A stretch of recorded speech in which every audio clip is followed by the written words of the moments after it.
ብዝሃ ተዋናይ ስንል ኢንተርፕረነር የግል ዘርፍ ያስፈልጋል፣ እሴት የሚፈጥር ኢንተርፕረነር መንግስት ያስፈልጋል፣ አስቻይ ስርዓት የሚፈጥር ኢንተርፕረነር ምሁር ያስፈልጋል፣ ሐሳብ የሚፈጥር ኢንተርፕረነር ባህል ያስፈልጋል፣ የሚነሳሳ አጃይል የሆነ አዳፕቲቭ የሆነ ለመማር ዝግጁ የሆነ ለምን አሁን እኛ ያለን መዋቅራዊ ችግር ሱፕራስትራክቸሩም ኢንፍራስትራክቸሩም አልትራስትራክቸሩም ኢንፍራስትራክቸሩም የሚፈታው እነዚህ ተዋንያን ተሰናስለው ስራቸውን ከሰሩ ብቻ ነው።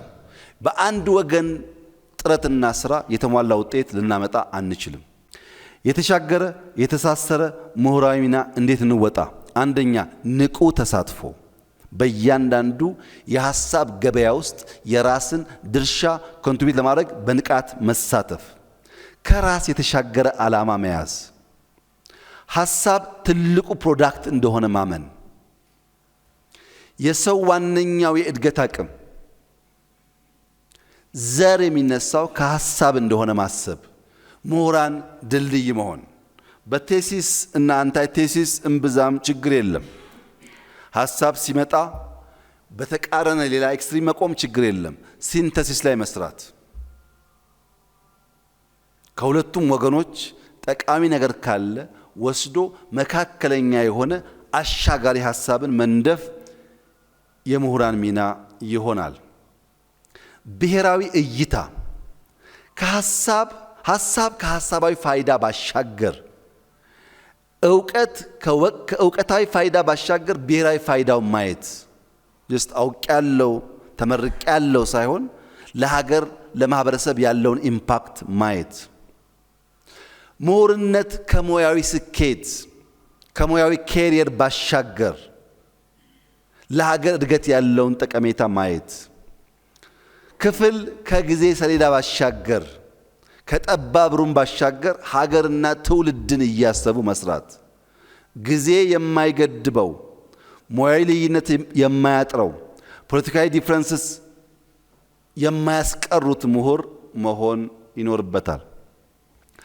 ኢንተርፕረነር እይታ ሲባል መፍጠር፣ መተግበር፣ መለወጥ ነው። ኢኖቬት የምናደርገው ኮንሱም ማድረግ ብቻ ሳይሆን አይዲያን ፕሮዲዩስ ማድረግ ያስፈልጋል። ፕሮዲዩስ ማድረግ ስንችል ኮንሰምፕሽናችን ይሳልጣል፣ ጋፕ ካለውም ይሞላል። ሁለተኛው ኢምፕሊመንት ማድረግ ነው። እውቀት ከሼልፍ የሚሻገር ሪሶርስን የሚጠብቅ ሳይሆን ሪሶርስን የሚፈጥር መሆን አለበት። የጅማ ዩኒቨርሲቲ ከዩኒቨርሲቲ ወጥቶ የአርሶ አደር ማሳ ውስጥ ቡና ላይ ካልሰራ፣ የአዳማ ዩኒቨርሲቲ ከማሳ ወጥቶ ስንዴ ላይ ካልሰራ፣ ቁጭ ሪሶርስ ከጠበቀ የምናስበውን ነገር ኢምፕሊመንት ማድረግ አንችልም። ሶስተኛው ኢምፓክት ነው። ውጤትና መፍትሄ ተኮር መሆን፣ ችግር መተንተን፣ ጉድለት ለማሳየት መሞከር እሱ ችግር የለውም፣ ሁሉም ሰው ይችለዋል። ያን ችግር ተሻግሮ መፍትሄ ማምጣት ላይ ግን ቀዳሚ ሚና መጫወት ይኖርበታል። ቀዳሚና ማዕከላዊ እይታ፣ ቀዳሚና እውነት ገላጭ፣ በዚህ ድህረ እውነት ዘመን እውነት የሚገልጥ አራቂና እሴት ገንቢ፣ እውቀት መር ውይይቶችን የሚመርጥ የሚወድ የሚያደርግ ምሁራዊ ምክረ ሐሳቦች የሚሰጥ። የሴራ ትንታኔ መበራከት እውነት አንሶ እንዲታይ ስለሚያደርግ የዳታ የኢንፎርሜሽን እና የእውቀት ሲኩዌንስ ሳይበላሽ እውነት እንዲጎላ የሚያደርግ መሆን አለበት።